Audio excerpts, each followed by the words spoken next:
Pak, tadi kan disinggung sertifikat gratis. Nah, sekarang progresnya untuk di Kolaka Timur sudah berapa yang terdistribusi? Terdistribusi sudah hampir 80%. 80%. Sekitar berapa itu? Berapa total? 1.500. 1.500. Ini untuk di 12 kecamatan atau? Enggak, berdasarkan Penlok. Kemarin kami Penlok itu di Kecamatan Lambandia, sekian, Iya. Longi, terus Tengah. Jadi sistem PTSL itu dia berdasarkan Penlok. Nah, tahun ini kami upayakan seluruh Kolaka Timur, tadi kan sudah disampaikan, Iya. Kolaka Timur ditargetkan supaya seluruh bidang tanah di Kolaka Timur kita ukur dan kita petakan. Tidak ada lagi yang tertinggal. Kita masuk ke kabupaten lengkap.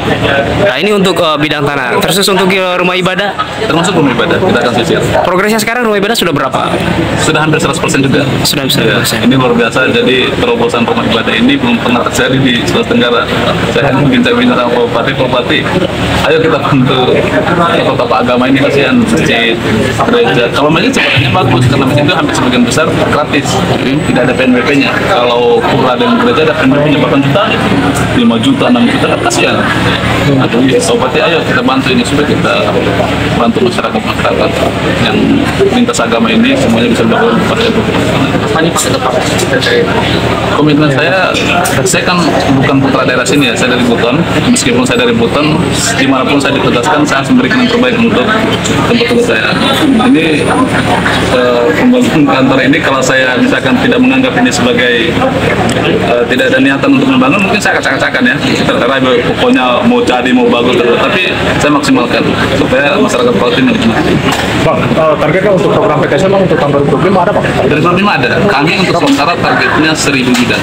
1000 bidang Bang? 1.000 bidang. Tetapi kalau misalkan pencanangan kabupaten lengkap, kemungkinan akan ditambah dari itu. Jadi kalau kabupaten lengkap, hampir dipastikan kita akan sisir semua bidang tanah yang belum bersertifikat, kita sertifikatkan. Tapi tergantung anggaran dari pusat sedang digodok, termasuk tadi Pak Badrul sudah sampaikan, Komisi 2 juga sedang mendorong sekarang agar anggaran Kementerian ATR dinaikkan untuk proses kabupaten lengkap ini. Kalau misalkan anggaran itu cair, kemungkinan Kolaka Timur bisa semua. Termasuk masalah-masalah Pelosika kemarin yang kita sempat bahas juga. Targetnya berapa Istian dia? Targetnya di awal 1.000 Bang, itu bisa bertambah Bisa bertambah. targetnya untuk PTS. Yang 1.000 ini target berdasarkan DIPA kementerian. Jadi dari kementerian saat ini memberikan DIPA kepada BPN Koltim hanya 1.000 bidang karena keterbatasan anggaran ya. Tapi kemarin Koltim dicanangkan menjadi kabupaten lengkap. Olehnya itu bukan 1.000 bidang bisa jadi lebih. Tapi proses persetujuannya belum, sedang dalam proses penggodokan. Mekanismenya Bang, mekanismenya untuk nanti di 1.000 ini target PTS ini, apakah dia per kecamatan ada mungkin per desa mungkin berapa bidang PTS-nya bidang kita atau Tidak ada target. Pokoknya seadanya. Mana yang belum itu kita sertifikatkan. Terkait mafia tanah, Pak. Iya. Ini kan kita singgung tadi Pelosika. Betul. Nah, gimana langkah apa yang akan dilakukan? Sampai saat ini laporan terkait mafia tanah di Kolaka Timur belum ada. Ya. Yang indikasi-indikasi mafia tanah juga belum. Mungkin nanti setelah ada Pelosika baru muncul indikasi-indikasi mafia tanah. Untuk saat ini belum ada. Gitu. Kalau terjadi hal seperti itu, langkah apa yang akan dilakukan oleh Kita BPN? akan tindaknya sesuai dengan mekanisme dan SOP terhadap mafia tanah seperti apa. Yang jelas BPN sifatnya netral, tidak ada kepentingan, tidak ada berat sebelah ya. Pokoknya kita untuk rakyat, untuk masyarakat tidak ada yang diuntungkan salah satu pihak karena kepentingan pribadi atau apa. Baik, terima kasih. Yang pertama, saya memberi apresiasi kepada Pak Kakadir agar BPN Sulawesi Tenggara. Beliau kami setiap saat berkoordinasi dan paling responsif setiap ada kasus-kasus yang sebagaimana disampaikan oleh saya tahu sendiri. Dan alhamdulillah laporan tentang mafia tanah di Sulawesi Tenggara masuk. Tentu harapan besar kami bahwa ke depan harus lebih baik lagi. Yang problem-problem kan tidak langsung selesai, tapi saya yakin betul dengan performa pakai kita, insya Allah nanti kita akan satu persatu apa yang menjadi keluhan warga selama ini, apalagi yang menyangkut terkait bagaimana. Kita tahu sendiri sekarang Presiden Prabowo sudah menginstruksikan kepada semua jajaran tidak boleh lagi main-main karena sekarang makin transparan, makin mudah dipantau, terutama teman-teman media. Setahu saya sih di Sultra ini bahkan mendapatkan predikat itu mendapatkan apresiasi dari Mas dari Rian. Nah, itu ada program permasalahan selalu responsif di koordinasi, saya dengar misalnya di Bawau terakhir ya ada persoalan mafia tanah. Terus yang kedua terakhir apa konsel ya, ada perusahaan deklarasi di Pak Kadin agar apa yang menjadi keluhan-keluhan masyarakat sesegera mungkin untuk diselesaikan. Dan yang paling penting adalah di Kolaka Timur ini saya melihat semangat beliau Pak Tanta berkolaborasi dengan aktif menyelesaikan semua persoalan-persoalan.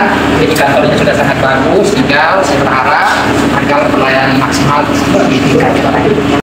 Sudah berjalan kan? Tadi kita sudah kasih sertifikatnya yang rumah ibadah terutama. Kenapa itu penting? Karena ini walaupun kita berbeda agama, yang paling penting itu bagaimana masyarakat kita di Kolaka Timur tenang daripada di sini kan kita multidimensi, ada Lakinya, ada Sundanya, ada Jawanya, ada Bugisnya, ada orang Balinya, tapi alhamdulillah semua rukun dan damai. Awal beliau sempat di jabat ada beberapa desa ini yang wilayah Kau, tapi saya tidak. Jadi begini ya, terkait soal perubahan status memang tidak bisa diselesaikan dengan satu kementerian. Karena terkait proses status ini kita juga masih berkoordinasi dengan KLH. Belum lagi dengan misalnya hari ini, saya juga berharap ke depan saya sudah minta sama Pak Menteri itu sudah terlibat juga. Karena kadang-kadang begini ya, semua menyalahkan, tapi muaranya kan tidak bisa. Harus berkoordinasi dengan lintas kementerian. Misalnya contoh kecil soal masalah mafia tanah, selalu yang disoroti adalah BPN. Padahal kalau kita tahu BPN itu kan hanya menerbitkan sertifikat, tetapi syarat untuk menerbitkan sertifikat itu harus ada surat keterangannya. Di mana diambil keterangan itu di tingkat desa atau kelurahan. Nah di sana bunyinya yang harus dibenahi sehingga hari ini tidak selalu BPN yang jadi bulan-bulanan. Begitu ada mafia tanah selalu yang itu BPN. Padahal syarat perkebunan tanah itu kan harus ada surat keterangan dari desa atau kelurahan. Itu yang harus kita pahami juga masyarakat. Nah maka dari itu saya sangat bersyukur Pak Kakandil, Pak Kanta kita sudah membangun sistem supaya mudah untuk dipantau semua. Makanya itu tadi beliau sampaikan bahwa tidak ada cara lain. Digitalisasi ini adalah kunci. Sehingga apa? Masyarakat tahu batas tanahnya di mana. Kita juga tahu yang mana-mana saja aksesnya supaya dia diklaim oleh orang lain. Itu kira-kira. Pak Bupati, kita akan terus bangun. Jadi layanan digitalisasi itu kata kuncinya adalah di kualitas data. Kualitas data itu kalau di BPN ada dua, data fisik mengenai gambar ukurnya, data yuridis mengenai bukti-bukti kepemilikan. Kita akan dorong Koltim itu menjadi kabupaten lengkap, seluruh bidang tanah terukur, terpetakan, dan petanya sudah digital. Data-data yuridisnya sudah digital. Salah satu data yang ada ID yang bersifat unik dan tunggal itu NIP, nomor identifikasi bidang. Nah, bidangan ini nanti kita akan linkkan untuk pembayaran BPHTB, untuk pembayaran SPPT PBB dalam rangka penentuan zona nilai tanah. Kita akan membuat aplikasi, bagaimana aplikasi itu bahasanya bisa dibaca oleh bahasa aplikasi yang ada di BPN, aplikasi yang ada di pemerintah kabupaten. Nanti mungkin kita akan membuat layanan BPHTB online. Nanti akan ada NIK itu leading sektornya di kependudukan, NIP nomor identifikasi bidang leading sektornya di BPN, NOP leading sektornya adalah di DPPKAD. Bagaimana tiga komponen ini digabungkan jadi satu aplikasi menjadi DILAN. gitu ya, digital melayani. Tetapi dasarnya itu, kata kuncinya layanan digital itu adalah kepada kualitas data manual ditransformasikan menjadi data digital, baik data fisik maupun data empiris. Kita akan bangun itu, salah satu percontohannya ada di Kolaka. Ya, doa restonya semuanya. Soal P3K ini kan kita sudah panggil kepala kementerian bahwa kemarin kan tahap pertama dari yang dibutuhkan itu 1,7, yang lulus berarti ada sekitar 300 ribuan lagi yang akan seleksi di tahap kedua. Nah, di tahap kedua ini kami sudah menginventarisir apa yang menjadi problem. Tadi saya sampaikan bahwa yang pertama itu soal misalnya tahun sebelumnya ikut seleksi, tetapi tahun ini tidak bisa ikut seleksi karena apa? Datanya tidak dimasukkan. Itu problem yang pertama. Yang kedua, sudah pernah ikut seleksi, sudah lulus, tetapi nomor induknya diganti, sehingga pada saat mau ikut seleksi lagi kan tidak bisa karena sudah pernah lulus, tidak bisa dikasih formasinya karena diganti nomor induknya. Itu yang kedua. Yang ketiga adalah soal misalnya ada yang sudah 15 tahun, 20 tahun menjadi honorer, tidak bisa ikut seleksi. Kenapa nggak bisa ikut seleksi? Karena tiba-tiba diganti sama orang yang baru 5 bulan, 1 tahun honorer, malah mereka yang bisa lebih.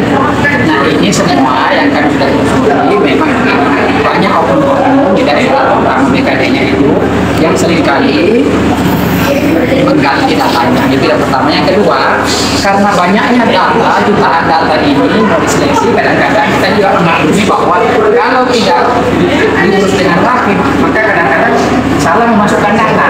Nah, ini juga ke depan harus penuh dengan ketelitian. Mudah-mudahan nanti di gelombang kedua ini tidak terjadi lagi hal demikian. Kita tidak bisa selalu menyalahkan BKN sama karena sumber data itu ada di kabupaten. Jadi kalau tidak teliti di kabupaten menginput